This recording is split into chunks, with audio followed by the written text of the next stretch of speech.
tells you what stocks to buy or sell. Price hike that they're looking at doing. So one can go long on Emami with a stop loss of 581 and a target of about 611 to about 622. He also advises you on where the markets are headed. So our markets are also likely to remain subdued and the bias could be a little weak.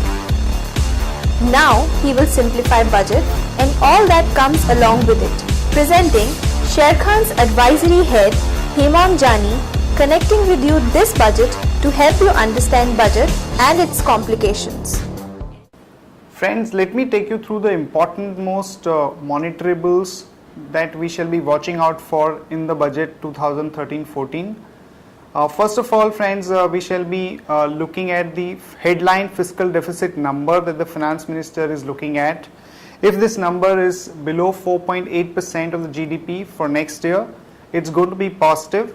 But if this number is much higher than 4.8%, then it's definitely not going to be taken positively by the markets. The other important thing is the composition of the fiscal deficit.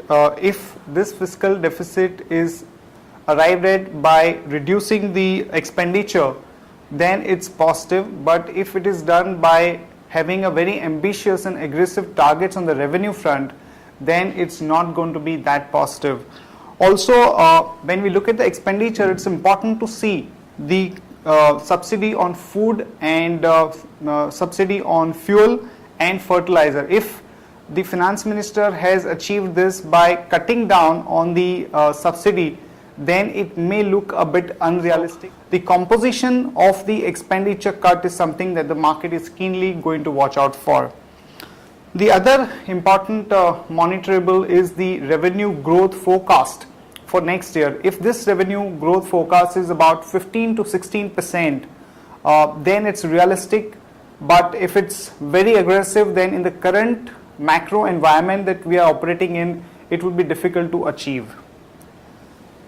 There are other two important things that the market is going to watch out for. One is the privatization proceeds. Like for example, in the current year, the finance minister had set out a target of almost about 30,000 crore of mobilization, and to a great extent he has been able to achieve that in the current year. And we all know that the mobilization on account of divestment is almost about 23 to 24,000 crore.